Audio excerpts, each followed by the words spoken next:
হয়ে গেল অফিস থেকে। ও চলে এসছিস, আয় একটু বসবি আমার সাথে। বলো। বল কি কি হলো আজকে অফিসে? আজকে তুমি যে লাঞ্চটা দিয়েছিলে, হ্যাঁ ওটা জাস্ট ফিনিশ করেছি। ঠিক আছে, তো যাই হোক এখন প্রত্যেকদিন করি। হ্যাঁ তারপর হঠাৎ করে 5টার সময় আমাদের সিও ম্যাম উনি বললেন যে আমাদেরকে ডাইনিং নিয়ে যাবেন। সামনে যে রেস্টুরেন্টটা ছিল ওখানে নিয়ে গেছিল। ও যা খেয়েছি না, কি বলবো। বাবা কি কি খেলি তাহলে বল, কি খেলি? অনেক কিছু খেয়েছি। বাবা হ্যাঁ, চিকেন ড্রামস্টিক, বিরিয়ানি, চিকেন চাপ, বিরিয়ানি। ও দারুণ লেগেছে, দারুণ ছিল বিরিয়ানিটা, কি বলবো তোমাকে। আমি রাত্রে আর কিছু খাবো না। হ্যাঁ ঠিক আছে,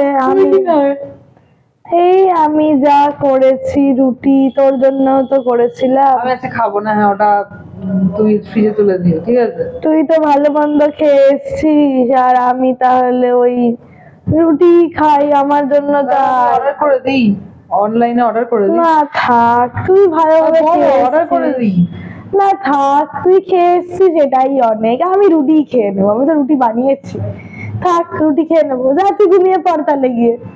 ঠিক আছে ঘুমা। ঠিক আছে, কালকে তোমার জন্য কিনে আনবো। হ্যাঁ হ্যাঁ ঠিক আছে, মেয়েরা বড় হলে এরমই হয়। আরে এরকম বলছো কেন? হ্যাঁ তুই ভালো মন্দ খাবি, এটাই তো স্বাভাবিক না? আমি বুড়ি মা বাড়িতে বসে আছি, আমাকে আর ছেড়ে দেখবে? খেতেই চাও না, কত হ্যাঁ হ্যাঁ ঠিক আছে। ঠিক আছে, আমি একটু অর্ডার করে না না অর্ডার করতে হবে না, অর্ডার করতে হবে না। ঠিক আছে তুই যা, তুই মজা করেছিস তো, পেট ভরে খেয়েছিস তো, ব্যাস তাহলেই হবে। আমার ওটাতেই পেট ভরে গেছে, যা আমি রুটিগুলো নষ্ট হবে রুটিগুলো খেয়ে নি, যা যা যা রুটি খেয়ে নি।